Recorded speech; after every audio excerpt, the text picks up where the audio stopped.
The following audio is an excerpt of an episode of the Culture Creature podcast. I'm Dan Redding, and this is me speaking with Jami Morgan of Code Orange.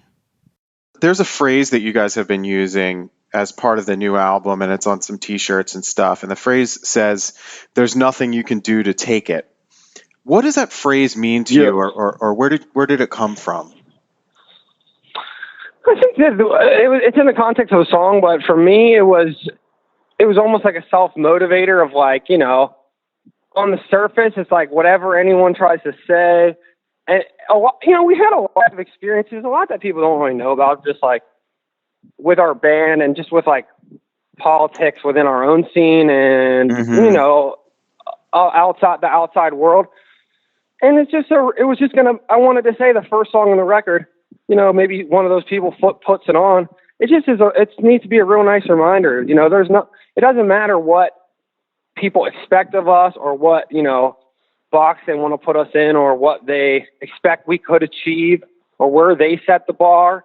I just want them to know very clearly that there is just nothing they're going to be able to do about what we're going to achieve. We're going to achieve as much as we, possibly can, and we're going to do whatever we want to do. We're going to make music the exact way we want to make it. It's going to be influenced by all kinds of things, and I'm going to say what I want to say, and that's how it's going to be. That's pretty much, it was more laying down the law than anything, There's nothing anyone can do to take this from me and take away my goals from me, pretty much.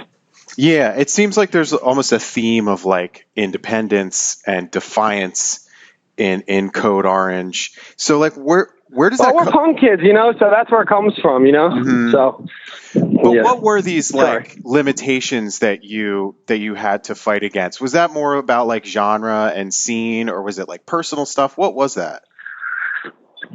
There's all kinds of shit, and we get into some of it on the record, but there's all kinds of things that have happened. Some that people know, some that people don't, and it's just our perception. And I think in a lot of ways, when I really self-reflect, maybe that perception is part of what continues to drive us to create what we create. So maybe I blow that up in my own head a little bit. Who knows? But it's a self-motivator for me.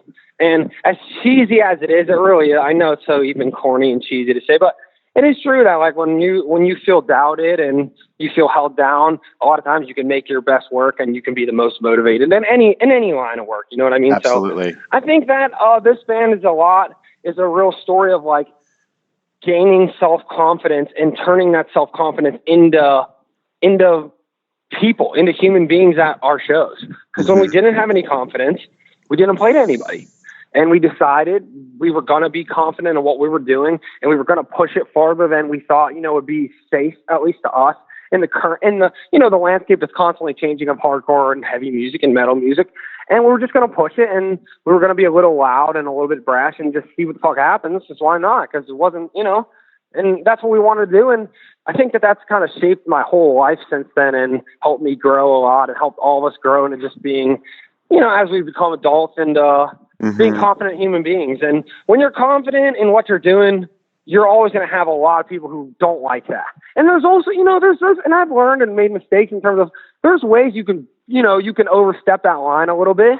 And, but at the end of the day, we're confident as a unit in what we're doing and in our relationships with each other. And we just want to continue as a unit and keep plowing ahead, so it motivates us, I feel. The complete interview with Jami Morgan of Code Orange is available for free on the Culture Creature podcast. You can find the Culture Creature podcast in iTunes or in your favorite podcast service. All episodes are also available at culturecreature.com.